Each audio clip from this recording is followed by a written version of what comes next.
Let's be real. We've all got dreams. I know I have ambitious ones. I don't like to admit it, but I've always secretly hoped that what I do influences people and changes the world for the better before I die, even if I'm only in charge of a small theater company and a podcast. I know that quickly went to a dark place, but that's what gets me out of bed when I'm not feeling my usual motivated self. Powering through is maybe what I do best at times, and that can be embarrassing in itself. Because I never said that I powered through things gracefully. My version of powering through is more like clunking along on a flat tire until I get somewhere safe. It's not pretty, it's not success, but at least it's not failure. I don't know if any of this sounds familiar to you, but when I sat down with Pedro, my honorary second brother and fellow theater nerd, I really needed to rethink a few things. I've known Pedro for 4 years, and as I've watched him go from college student to graduate to full-blown man with a beard working on Broadway, I have been so proud of him. Because Pedro has been able to do something that I normally clunk through. He's had something that I never had. Grace.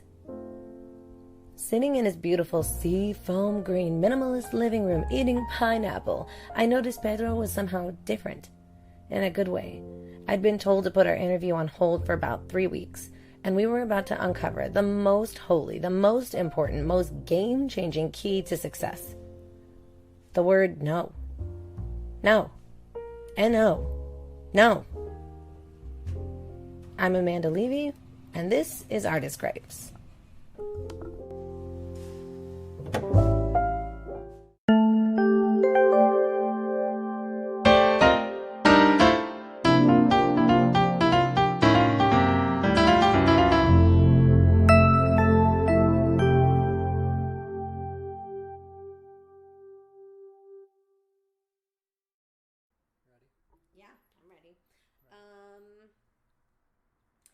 So we're in your house. Hi. It's lovely. Thank you. I love this freaking house. It's beautiful. Thank you. So, tell me why you dragged me all the way to Brooklyn. I dragged you all the way to Brooklyn to talk about the importance of saying no. Yeah? I don't know. First of all, let me just tell you, you are definitely not the person that I've ever heard the word no from. True. Like, ever. I don't think I've ever heard you tell me no. And that's the problem. That's why we're here right now. Are we? Shit. My bad. So how can that be a problem? What do you do? Okay, so I see myself as a theater creator and a photographer. Mm-hmm. By creator, that can mean many things. It can be, directing or producing or just putting up small reading, it can be many things. So I don't like to label myself as a specific thing in the theater world, as a specific role. I just say creator, I don't know, because I like it. I like it. I do it and people pay me for creator, it. Yeah. And past 2 years I've been getting really into the world of photography. I had some friends that were like, hey, you should take my pictures because I've seen that you have a good eye, and I was like, okay, cool, let's do it. And that's literally how it started. And then my other friends encouraged me to start asking people to pay me, because they thought that I should ask people to pay just because my work was good enough. You should. Quotations. I was like, they can't see quotes. Yeah. Quotations in quotations. It's a very hard quote. So I started to get paid for it, which is pretty cool because I feel like every artist feels more complete when they get paid for what they love to do. Yes. What I mean, it's one thing to do it and not get paid for it, and it's another thing to do it and then get paid for it. Yeah. You feel accomplished and you feel like you're moving forward. Mm-hmm. So yeah. Okay, so has the photography thing presented the importance of saying no, or is it more the theater? Well, both. actually. In photography, I've noticed that. Okay, so I mainly shoot for Instagram. I don't know if that makes sense. I stalk you. I'm all about having the pretty feed, all about having the lots of color, the correct aesthetic, all of that. And a lot of people reach out to me and they're like, "Hey, I want to shoot, but we should collab." And I know immediately when they say collab that just means me shooting them and I'm not gonna get paid for free. You know what I mean? Yes. And did you see my Instagram story when I was like, beware of the collaboration? Yes. Collab. No, that's collaboration the key, has turned into something so terrible. The key word for I'm not gonna pay you, honey boo boo. You know what I mean? And also, I'm not going to contribute much of anything, but I'm going to call this project ours. Yeah. Look at what we accomplished. Oh, and I'm going to bring all of the equipment, and I'm going to provide my house to shoot in. Yes. I'm going to provide snacks, because you know me. I'm going to get snacks. So it's basically like I'm doing a lot of it, you know. That crunch is good, right? I needed to crunch. Those are, what are those? Veggie sticks? Veggie sticks with sriracha. Yeah. They're so good. Anyway, continue. But yeah, I when I first started shooting, I would get that a lot. I would get, "Hey, let's collab. Hey, let's do this. Hey, I can't pay you, but I still wanna, shoot." And I'm not gonna lie, I would do it. Mm-hmm. Like, I would be like, okay, fine. But like, it reached a point that I felt that if I kept saying yes to shooting people for free, I felt that my value was going down as a person. Because I wasn't respecting my art. I felt like, because I've always felt like, and I know that every artist feels the same way about their art, I've always felt that my art has a price. Like, if you want me to shoot you, then my price is this, and you're gonna get this for what you pay. And I feel like my price is very affordable.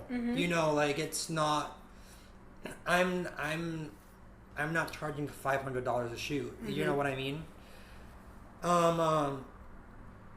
And I don't know, it feels like people are trying to take advantage of you, especially with people like me who always say yes. And are like very like positive looking, and life is great and everything's great. I feel like people try and take advantage of those kinds of people on a daily basis, because they know that they're not gonna let them down. You know what I mean? Yeah. But I've learned that you have to protect yourself. Because at the end of the day, yes, there's shoots, there's all the beautiful Instagram content, all the gorgeous aesthetics, Tumblr-esque aesthetics. But what does that matter if you're not happy with yourself? You know, like, it really doesn't matter. Yeah. So, didn't you start out with friends, though? What do you mean? Shooting? Taking pictures, yeah. Yeah. So you were starting to be taken advantage of by your friends? Yes. Oh. Which... How did that go? I know. It was... I mean, I feel like at the beginning stage of, like, my photography side business, how I call it, my photography business, it was more of a learning curve for me. And a lot of the friends who back then were starting out with me right now are Instagram models, or they're modeling like for magazines and for like bigger things. So I feel like that first stage of my business, they were taking advantage of me and I was taking advantage of them, and we were growing together. Okay. The problem is that stops at a certain point. Yeah. You know what I mean? You grow together, and you learn together, and you solidify your art together. Yeah. But what happens after? You're good. You know, I can do this on my own now. Yeah. You know what I mean?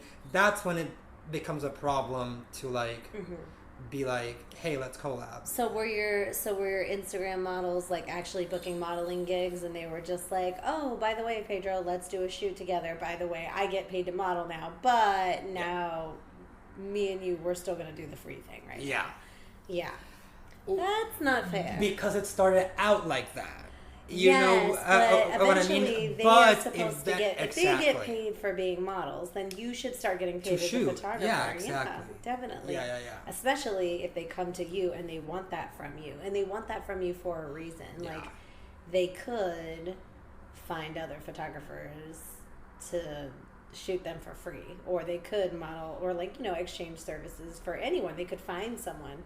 But they're not just choosing you because you're a friend. They're choosing you because they like your work. Yeah. And that has value. Yeah. I think that's... Any fallouts? Any... Like, what do you mean? By fallouts? Like... Did you lose any friends? Or did you have, Well, I haven't lost friends, but I've definitely lost...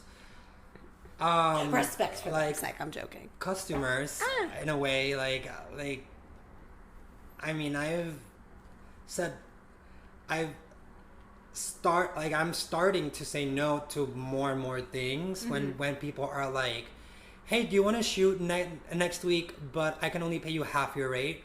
I straight up just say no, and people block me on Instagram. Oh, shit. And people... They block you just because they don't want to pay you as much, and you're like, that's not acceptable. Or people say, like, I don't know why you want me to pay you full price because you're not even that good. And I'm like... Someone said that? Yeah, I've had several people say that. And I'm like, honey, but you were the one who wanted to shoot with me. So you think I'm good. Like, you know what I mean?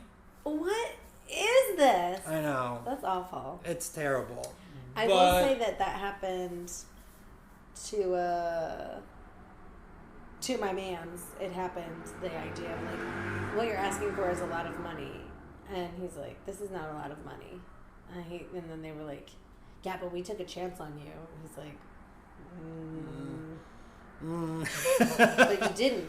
You chose me for a reason. Yeah. And then she was like, I chose you because you were a friend.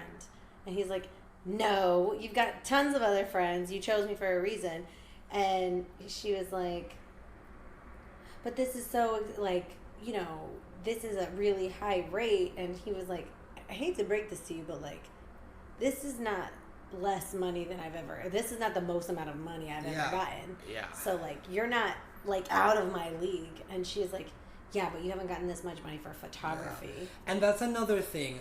It's a very delicate situation when friends ask you to shoot. Because I feel like automatically they assume that discount. I'm not going to charge them, or a discount, or all that. And I'm the type of person that if you're my friend and you're an artist, I'm going to go to your show and pay the full price. Yeah. You know what I mean? Yeah. And, like, because, like, that's not just, ask like... for comps, not get the discount. Yeah. We as artists, we're already broke. You know, like what I mean? We don't need to be broker because you want a discount. You know, like, if you're really my friend, pay the full price. Yeah. You know, like, support me just like how I will support you. Yeah. Definitely. Especially in these, like, beginning stages of our lives. I mean, like, I feel like you have to set a base for that. I feel like I still have, like, a ton more years to grow, and I still, like, I'm not at my fullest potential yet. Maybe when, like, if I ever become a gigantic photographer for Vogue Paris, you know what I mean? Like, maybe then I'll do it for free with your friends. I'll hook you up. Yeah. You know what I mean? But right now we're all in the same struggle, you know? Yeah. I'm broke, you're broke, everyone's broke. Yeah. So Oh, support man. your friends and support their art in the same way that the general public does. Yeah. You know what I mean? Yeah. I mean, you come to my shows and you pay full price. Yeah. Yeah, it's true. I've seen it. It's just disrespectful, in my opinion. Yeah. I don't know, maybe it's how I was raised, or I don't know, but it's just how I see it. I think that collaboration is one of those terrible words that I really don't like. I hate for me, when I hear collaborate, in my mind, all the red flags go up, and they all mean a lot of things. Like, when I hear collaboration, I hear somebody is doing more work than another person by a lot. Yeah. I know you're supposed to think that it's like an even share. I mean, it's like group projects in like high school. Yeah. You know what I mean? There's always going to be someone who's doing more work than Way the more. other. Yeah. And in the end, the grade has both names on it. Exactly. Even though you did all the work. Even though one person did most of the work. know. Yeah. I feel that way all the same thing. When I hear collaboration, I hear you either have an idea that I am going to not be able to contribute to a lot, or you have an idea and I will execute all of it, and somehow you will get the credit for it. Yeah. And then no money will get exchanged, and I'm gonna feel salty about how much work I put into this or how little my input meant. Yeah. Like, in my mind, the word collaboration, especially when it specifically is a two-person situation. Mm-hmm. And don't get me wrong, I do shoot people for free sometimes, just because they've done something for me, and Yeah. I'm big on like passing it forward. That's true. I've done that too. You know what I mean? Yeah. I'm really good about that too. Someone says, do this thing for me, and then I'll do this thing I'll for do you. this for you. Or if I go, hey, I want this thing, and they go, yeah, don't worry, I don't want your money. I'm Exactly. like, okay, good, because the next time that you need something from me, I'm not going to charge you. Yeah, I had a friend who helped me move. Yeah. And I was like, I'll pay you, like, whatever. Mm-hmm. And they said, no, don't pay me, just shoot me whenever you have, like, Oh, a that's great. second. And I was like, great, let's do it. So, like, in those, like, instances, it does make sense. Yeah. It's like a favor for a favor. But No, you don't want it's a problem when, like, you have a friend who you haven't talked to in, like, 2 years. And all of a sudden, they go, like, hey, let's shoot. And they don't, Yeah. They don't want to pay the price, or Yeah. They just need new headshots. they just need, oh, it's just a couple of shots. A You know what couple I mean? of shots. And it ends up being like I'm going to 257 clean my whole apartment pics. for this. Yeah. Yeah. So, you're talking a lot about photography. We can go into theater, though. Let's talk about it, because Let's I go feel to like theater. that's where a lot of That's how we know each other, also. Yes. Theater. To me, I find that you work miracles. I feel like you are always wearing like 62,000 different hats. I literally am. It's crazy. I know that, like, when you directed us for the cabaret, I remember the idea of, like, you were just like you were our stage manager, our director, and our choreographer. You were those three things. And the light board off. I was about to say that, because I was like, first you were those three things, and then we got into the space, and you were like, oh, now I do lights. And I had to, like, show you how to work the board. Oh my God, and it was, yeah. I mean, how you catch on to things and, like, how you just go with the flow is, and people just giving you new jobs is crazy. But in my mind, I'm not saying that being a photographer isn't stressful, but in my mind, we really have to talk about that, because I think the potential for burnout, even when you're only doing one show or one project in theater, especially in the way that you handle creating theater, which is wearing many hats, I feel like the potential for burnout or hurting yourself or really neglecting yourself or putting yourself last in a lot of situations to where, you know, you're overwhelmed or you're overly stressed. I feel like the potential for that is much, much higher for like on a project to project basis, like an individual thing. So I feel like with theater, it's completely different from photography because of the live aspect of it. Yeah. I mean, with pictures, you know, I can take 100 and all of those 100 pictures are terrible except for one. Yeah. And that's the one that I post. Yes. And everyone thinks that, you know, It's amazing. that it's amazing, but they haven't seen the other 99, you know. They're blurry and grainy and horrible. The lighting's terrible. You know what I mean? Mm-hmm. But with theater, it's happening right in front of your eyes, and it has to happen perfectly because, especially theater audiences, they're the most judgy people in the world. Yes. Any little mistake, and I'm talking from personal experience because I'm also a theater audience, as you are, and you and me are both very judgy when we go we go see a show. Yeah, that key was so definitely... I'm not dissing with anyone because I'm the same way. But yeah, theater is. I feel like with photography you're more in control because it's just two people. It's just me and the subject that I'm shooting. Yeah. But with theater, it's the director, the stage manager, the, let's say, 5 actors, the dance captain, the designers, you know. So it's a collaboration, but a good kind of collaboration. Yeah, where everybody has to work. Yeah, everyone has to work. And you feel the pressure from all of these different types of artistries coming at you. I've been in the directing position a couple of times, and you do feel pressure to satisfy the needs of everyone else. But as a director, I feel like everyone has their own job, and my job as director is to implement my vision, and yes, take from people here and there, but ultimately follow your vision and what your heart tells you, because after all, that's why you got hired, to direct. Yes. You know what I mean? I feel like in theater it's important to stick to your job. You know, if you're designing the costumes, then let's stick to that. Yeah, don't get involved with the harmonies of the vocals. Yes. Don't get involved, you know, with this and that. Just stick to your own world, and it's the director's job to implement every aspect and bring it together. You know what I mean? Yes.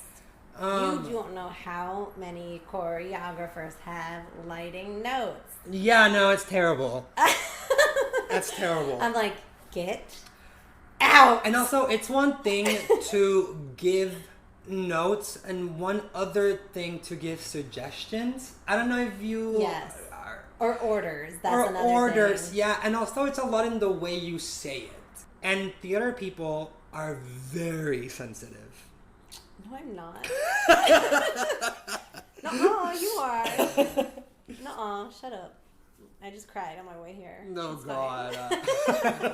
I'm not sensitive. You're sensitive. What do you mean? Sorry. Yes, we are. But yeah, it's definitely a collab, but definitely the director, in my opinion, you know, I could have a lot of backlash for this, but in my opinion, I think that the director takes it all of the different aspects of, like, all of the different subdivisions of the show, and, you know, brings them all together and just makes them work in harmony. Yeah. Who's gonna be mad at that? I don't know. I'm just saying. I don't know. I had I did a show. When did I do this show? I'm not gonna say names or anything, but I did a show like 3 years ago or 2 years ago, And the director of it, I was the stage manager for the show. And the director of that show wanted to, he wanted... Because, okay, wait. Let's start again. It's different when you're, like, doing a low-budget show and you are the director, the dance person, the lighting designer, like, you're everything. Yeah. But it's another story when you have a big budget and you actually have people to direct, people to do the lights, people to do all of the different aspects, and then you try overstepping on everyone else. Yeah. Like, what's the point of hiring everyone then? You know what I mean? Yeah. I think that directors sometimes get carried away with the idea of the fact that they're order makers. Like, they feel assigned to go to each department and be like, this is what I want. I want a grande, non-fat, double whip, mochaccino. And it's like, that's not how creative people work. Yeah. They're supposed to come up with their own thing. And Definitely. But I do think that it's important prior to starting the process of the show to have a design meeting with everyone. Yeah.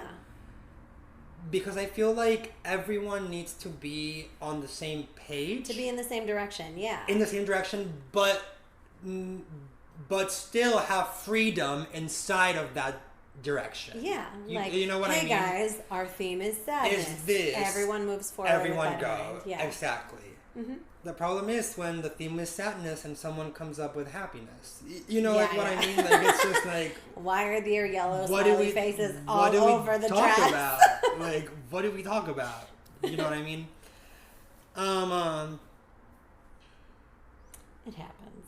It does. Whatever. But I mean, you just gotta rub it off your shoulder.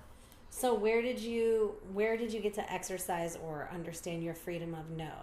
Was it in directing or was it in stage managing? Where is it? This summer, I did a workshop of a show that I'm working on right now, which I told you all about. Yeah. Say what it is. You want to talk about it? Well, I'm doing a show called Baby Blue, an extraterrestrial experiment. And this July, we did a preliminary first ever workshop of the piece. And it was a bunch of different artists, all of them friends of mine, because I have a thing where I just feel more comfortable working with friends. I don't know, especially with like first time projects. Uh-huh. I feel like Is that working out for you? Yeah. Okay, good. I'm getting Sorry. I feel like the more in-house it is, and by in-house I mean like people you know. Mm-hmm. I feel like the more in-house it is, the better, because you trust each other more. Yeah. I feel like that's good, but I might be wrong. Everything went smoothly, but there were instances where, since they are your friends, it's harder to say no. Uh-huh. For example, there were like, some blocking that I wanted to do, but then the dance captain was like, no, we should do it this way. But I really wanted to do it my way. Mm-hmm. You know what I mean? Because I just felt that it was right and it was better in general. It just was. It just was. No, I'm joking, but it was. That's just how I felt. Okay. And I just told her straight up, hey, like, I think that we should go this way, and I think we should do it because, one, I think it looks great, and second, I'm the director. You know, like what I mean? Like, you just have to say that. Mm-hmm. Once in a while, you have to say it, even though you might sound bitchy, you might sound stuck up, but it's just like, there has to be a separation. When working with friends, at least, there has to be a separation in the rehearsal room. Outside of the rehearsal room, we can be the friends that we've always been, but inside we have to wear the director hat, the dance captain hat, the SM hat. You know, we can't let the emotion of being friends get in the way, which was hard, but we made it work. I think we all made it work. It was a very special team. Oh, good. We had very few moments like that, moments of like tension where we were all like, fuck, like what's gonna happen next? Sorry, I don't know if I'm allowed to curse. Yeah. Fuck yeah. But yeah. Your mom's gonna hear this though. Oh, it's fine. Okay. But yeah, I feel like I did say no a couple of times during this workshop, which was really refreshing. So it sounds like you're still in the beginning stages of saying no. You're definitely. baby steps. Definitely, but I can give you other examples of me saying no. Yes, I would love it. I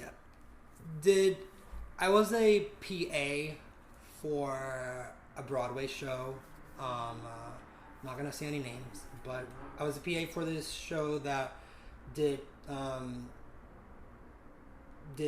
like 6 weeks on Broadway, and I was basically the assistant to the company manager of the show.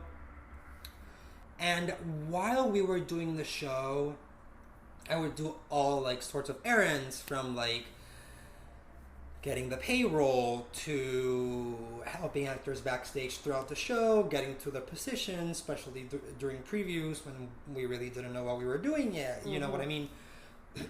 And when we were doing the show on Broadway, it was great. It was a dream. I was on Broadway. It was everything was amazing. You made it. I made it, yeah. But when the show closed, I found myself doing a lot of errands for this team without getting paid, and what? Yeah, and they would like ask me to go like to the storage of the show to pick up things and bring it back, and that would take like 2 hours of my time because the storage is in the middle of nowhere in Queens, and you know what I mean? Yeah. And I just found myself saying yes to a lot of little favors until I just decided to be like, no, like this is just like, it's ridiculous. How did they react to that? By not contacting me anymore. Oh. So yeah, I did their show. I did it on Broadway. I did it on tour with them prior to Broadway. But it didn't vibe with them that I didn't want to be their bitch anymore, essentially. And you don't want to say any names? Damn. Okay. Yeah. Fine. But I will kill you. But yeah, I mean, they reach out to me now and then. For pay. Okay, good. Because they know now. Yeah. But now it's just now and then. Yeah. It happens. I had to put my foot forward, you know, because I just felt like I was taken advantage. I was the youngest person in that company. Everyone was like 35 and up. I'm 24. When I did that show, I was 23. So and I was like big-eyed, you know. I was like, I'm on Broadway, you know. You sure were. I was so big. proud of I was so big-eyed. I was like, oh my God. So people take advantage of that, you know. People take advantage of the fact that, oh, this little kid, he's never done a Broadway show. He's going to do anything we ask him to do because he's so in the moment that he won't care. And, yeah. That was true for a while. That was true for a while. Yeah, it was. It really was. But after the show was over, like, the show's over. You know what I mean? Why are you having me do all these things when I'm not even getting paid? I know you hit it big, so. Yeah. I was very proud. I mean, don't get me wrong, I'm really grateful for the opportunity, and it looks great on my resume. Yeah, you know, sure so like, great. So, I feel like all of us, I say all of us, what I mean by that is, I mean theater people. I feel like for a really long time when you're growing up, especially in college, they tell you that you can't do it all. And I feel like theater people are the most rebellious in this idea of like, fuck you telling me I can't do it all. I will do it all. And we get away with it for a really long time.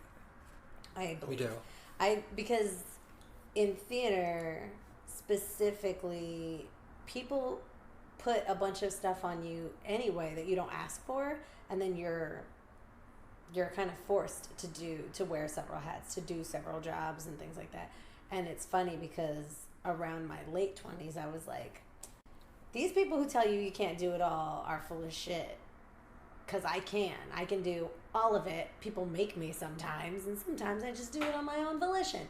But eventually that kind of stuff will burn you out, and people will take advantage of that kind of stuff. Yeah. And so I wanted to talk about what the consequences of doing it all and being the yes person actually are. For me, a lot of it had to do with just burning out and spending so much money to where what I was making wasn't enough. Like, that I was essentially taking on so many jobs that I was losing money in what I was doing because it wasn't paying enough, and it was requiring a lot more work, transportation, and resources than I could even afford, and I could never like replenish my budget that way. Yeah. And because of that, you know, there's got to be other ways around that. I can thrift it. I can do this here. I can sneak it there. I can borrow it there. I can, you know, I can make it work. And then eventually you're doing so much work just to make it work. Yeah. That's where it's for a long, long time, I was under the motto of fake it till you make it, which in my mind, what that meant was, even if you're eating dollar pizza every day, make sure that everyone thinks you're successful. Mm-hmm. You know what I mean? And I was doing that. Yeah. Eating dollar pizza every day. You know what I mean? Okay. Getting the 7-Eleven 12-slice pie for $5. Oh, wow. And eating that for the whole week. Yeah. Oh, my God. Yeah. But in my mind, it was worth it. And to be honest, it was worth it because that struggle got me places, got me to better places. Mm-hmm. But I don't suggest it. You're like, it was worth it for me, but not for you. Yeah. Okay. I was going to say something. The consequences. Yes. In my specific story, the consequences have been health consequences. I recently got diagnosed with a condition called pericarditis, which essentially is an inflammation of the sac where your heart lives. And I have been under a lot of stress recently, whether it be, you know, from this moving into this new apartment, to not seeing my family as much as I would like to see them. My family lives in Puerto Rico. I live here, so we don't get to see each other a lot. From the new job that I have, which I'm very grateful for, but it is a lot. It's a personal assistant job, so y'all know how that can be when... You know how rich people are. Yeah. You know what I mean? I wish people could see your hands. I know. Everybody knows. I'm just like... so cute. But yeah, I feel like my consequences were that now I have this condition because of all the stress that I underwent because of the fact that I wasn't saying no. Mm-hmm. And it sucks because the reason why you wanted to say yes in the first place is to either move forward or make good impressions. Mm-hmm. But how can you make good impressions and move forward when you're sick? Yeah. You know what I mean? So it sort of like backfired on me. Yeah. Your body was like, no. My body was like, no. Like, if you're not going to say it, we'll say it. I'll say it. Yeah. And my body did say it. Your heart was like, no. Yeah. I've been saying no a lot lately, and not even in the art world. I've been saying no. You did say no to me. You told me you couldn't do this podcast for at least 3 weeks. I know, I did. Okay. I'm sorry, but no, I it's did. Great. I thought it was great. I'm so glad that you said no to me. I said no to Amanda. I So said no special. to going out to like my friends when like I would in the past feel pressured into going out, but you know, I feel like right now the best for me is staying at home. Mm-hmm. Just taking care of myself, not exerting my body a lot. I'm a very like neurotic person in terms of like I give off the vibe that I am always thinking about the positive things when I'm actually thinking about the thousands of ways that it can go wrong. Mm-hmm. So in a way, I'm constantly lying to myself, and I'm trying to do less of that because it's just toxic. You know what I mean? Are you saying that being positive can also be toxic? It's harmful to me because I feel like I'm being fake sometimes. Mm-hmm. So, and I feel like it's always better to be truthful. Obviously, there's a line between being truthful and being disrespectful. A dick. Yeah, there's a dick. There's a dick. But no, being positive is great. Having a positive outlook in life is great, just as long as you're not faking it, I feel like, because it's alright to feel moody, it's alright to feel sad, it's alright to feel like the world is crashing upon you, you know what I mean? Because we're humans after all. Mm-hmm. But like swallowing it and being like, everything's fine. Yeah. Yeah. I gotta tell you, like even that feeling when I try to do that in life, like all of the tension, just like it feels like so much pressure behind my eyes and my cheeks, waiting to explode. Well, I had a breakdown. Like, when did I have my breakdown? Like 3 months ago. I was like holding up a lot of feelings inside, and like I was like trying to ignore them. Mm-hmm. And one morning, I just woke up. One morning, I woke up, and my boyfriend like came out of the shower, and I started crying. I was like, and I kept saying, "I'm not okay. I'm not okay."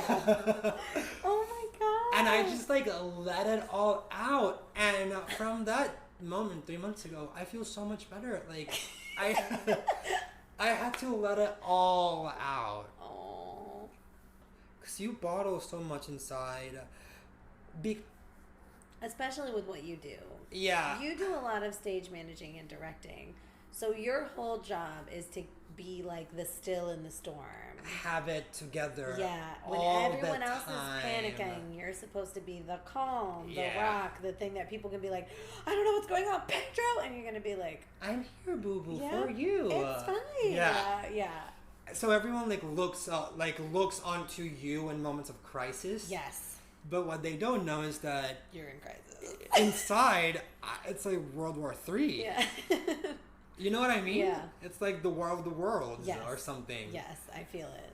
But yeah, definitely talk to people. Like, if you're feeling some kind of way, you know, like, just let it out. Because it's better to let it out than keeping it in for a year and finally, like, exploding.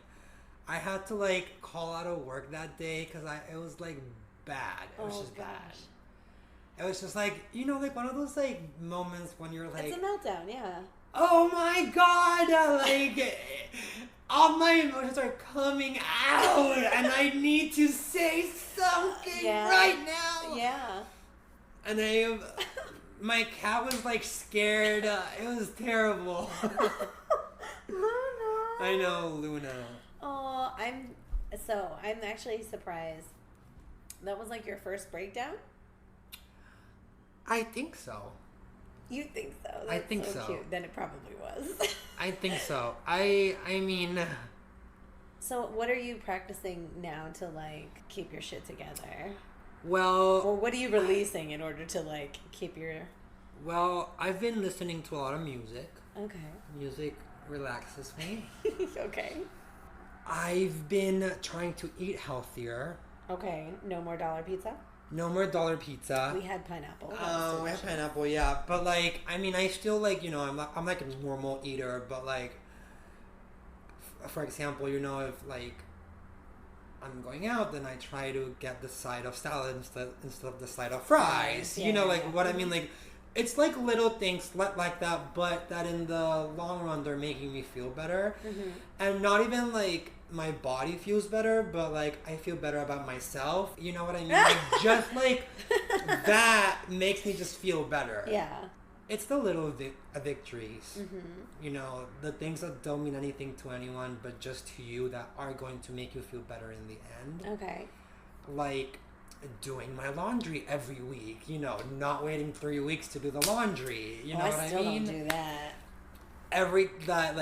I just cleaned my house. It's beautiful. And keeping it clean, I've been working on that, keeping it clean. Like if I just cleaned it and I'm eating, don't wait until 3 days to do the dishes. Just do it right after, Yeah. It's those little things that are helping me, have a more centered life. My boyfriend is in Vietnam right now. He's gonna be there for he's been there for 4 days. He's gonna be there for 3 more days. Okay. So I've had a lot of time to myself to think and just be in silence, and which has been good. Has he been helping with anything? Yes, he's so amazing. I know. Never met him. He's I was I know sure you, I was gonna meet him today. I know. He's so amazing. He understands a lot, which is good. We're good about giving each other space, which I feel is important, especially when you're living together. You're sleeping in the same bed every night. Yeah. You are talking to the same person constantly. It's normal to get tired of it. You know what I mean? So that's why it's important to have space, and we do give each other space. My boyfriend, he writes a lot. He's working on a novel right now. Is he? Yeah. So we have writing dates where we go to a cafe or a spot that we like, Central Park or Domino Park in Williamsburg. If you haven't been, go. It's really great. And we basically just take our headphones. He puts on his, I put on mine, and we sit across from each other, and I'm working on whatever show I'm working on, and he's working on his stuff, and we literally don't talk for 4 hours, but we know that we have each other's supports because he's in front of me, I'm in front of him. Yeah. It's a mutual thing, but we give each other the space to not talk to each other and let each other dive into their art. Yeah. Which is good. And yeah. Cute. Fine. Okay. So the takeaway is to say no. Takeaway is to say no. I'm not gonna lie, I'm still working on it, but I've gotten so much better, and it's made my life a lot better. I feel mentally better. What did your doctor think about My your time cardiologist, off? Yeah. you mean? Yes. I mean, he said that it's probably because of the stress. Oh yeah. And because it's not only physical exertion, it's also mental exertion. Yeah. Even the mental exertion fucks with your body. Yeah. You know what I mean? If if you feel nervous, sometimes your stomach flips. Exactly. Physical reaction. Everything's connected. Yeah. So definitely say no. If you don't feel like doing something, don't do it, because you're just gonna feel terrible afterwards. Yeah. You're gonna feel terrible afterwards because, for example, if you don't wanna go out that Friday night with your friends, and then you go out and you get terribly drunk, and then you get home, you're just gonna cry about it. Yeah. That's too much. Too many nights. Too many nights for me. Also, a good thing about, this is me trying to stay positive. A good thing about getting diagnosed with pericarditis is that I've had to cut on alcohol completely. Yeah. No weed at all. No.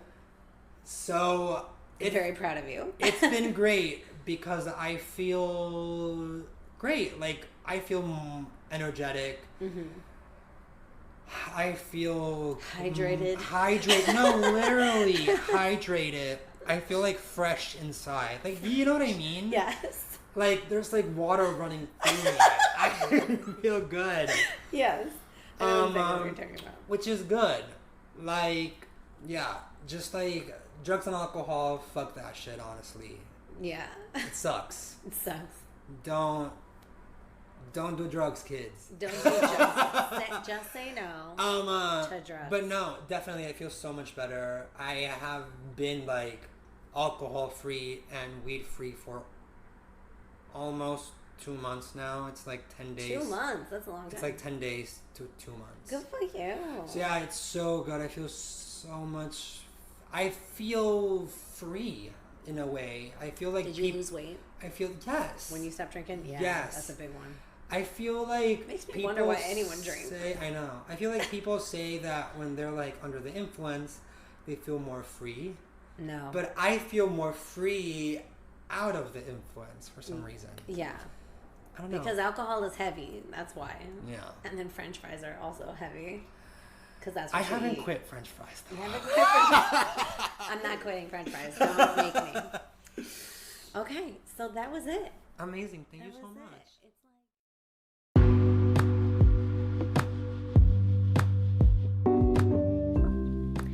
Thank you so much for listening to Artist Gripes. I'd love to thank Pedro Hernandez for sharing his story on the podcast. I'd also like to thank Luna, the beautiful black cat who allowed me to cuddle her during the episode. Pedro is producing and directing a new musical experiential theater production titled Baby Blue, so be on the lookout for it because it's going to do big things. Pre-show and post-show are written by me, Amanda Levy, and the theme was produced by Julian Gordon. Bye and break a leg.